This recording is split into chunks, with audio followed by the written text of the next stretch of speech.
Coach, I mean, as far as the Stanford game, it really was a tale of the first half, especially in the passing game and the running game, I should say, even more. What did you see after you looked at the ball? Well, I think that really a tale of missed opportunities to some degree.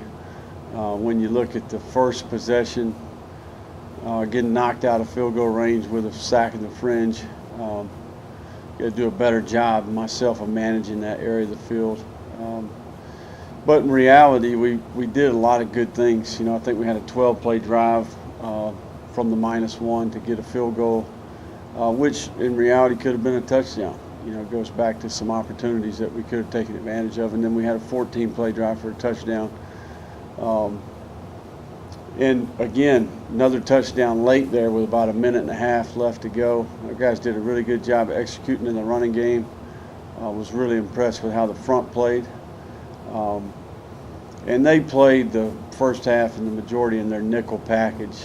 You know, and we felt like we could take advantage of that. And in the second half, they kind of transitioned to bigger people.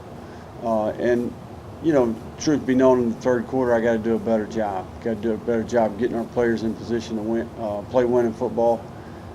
We had some unfortunate third down plays in that third quarter, some decisions that I think we'd like to have back. And really, if you think about it, I think we had 12 plays maybe in the third quarter for about, 30-something yards, something like that. So really the third quarter is the one you want to have back. We had 11 possessions total, and we got to maximize those opportunities. In reality, the momentum was there for us to take advantage of right there coming out of the half, getting the ball back, and to go 3 and out 2 times in a row. Really frustrating. So got to make improvement, got to coach better. Some players need to play better. I think there's fundamental improvement that we can continue to make. I think we're making progress in a lot of areas. And then our decision making wasn't at its best on Saturday. And I've got to do a better job preparing our quarterback and putting him in position to make better decisions, help our team win. So, but I was pleased with the fight that our kids showed. You know, we were in that game. We made it a 1-score game late with about 8 minutes left. But in reality, couldn't overcome the poor third quarter. And they played well enough to win. They won the turnover battle. And a few more plays here and there, and I feel like we could have been in better contention. So pleased with the progress that we're making up front. We're rushing the ball more effectively in the first half. We need to put the skilled players and the quarterback play together with that rushing attack. We got a chance to have a good future here ahead of us. Playing in a game like that where there are fewer plays, fewer possessions maybe, how does that influence you as a play caller going into something like that when you're actually? Well, I think we're figuring out that we're going to have to score a certain amount each week in this league to be relevant, and that tends to err toward being a little more aggressive once you cross midfield, and that was part of our plan going into the game, and I think that worked well for us. In particular, a couple third downs where we were able to rush the ball for first downs. So I think that's the approach you got to take. You got to be aggressive. You got to play fearless. You got to go cut it loose. And I think when we've done that, we've moved the ball and been very effective. And with your red zone offense, even when you haven't necessarily run the ball very effectively in the traditional way, you still manufacture so many touchdowns. What's your perspective on how that's shaping up right now? Well, I think our staff does a good job putting that plan together. We spend time every Tuesday evening, Coach Likens, Coach Bergeron, and myself putting that red zone and goal zone plan together. And I think we've been effective inside the 5. Our goal line package has been sound. So the players have executed in that area of the field, and that's one of the reasons why we've had the success that we've had. So good planning on the staff's part, and then good execution by the players. Can you just talk about what Napier was able to do and how he's able to operate on this marquee in addition to what he does as a receiver? Yeah, my nickname for Napier was Secretariat. Okay, he's a big horse, man. Let's get on his back and ride. He is.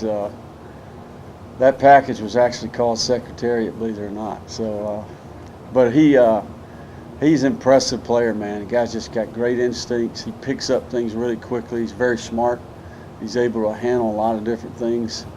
And he just kind of proven that to us over time that, man, he's very capable of doing lots of different things. The big thing that stands out to me is the guy weighs almost 230 pounds, and he's difficult to tackle. I mean, he's as big as Karan Crump, you know, truth be known. They stand beside each other over here in the cafeteria. You wouldn't know who's who.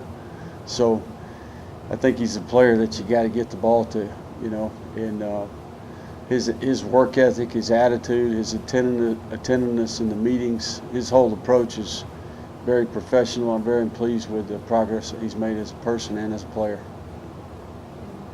We're trying to loop Curtis Hodges in now. How do you see him kind of coming around, and do you think that he has a role?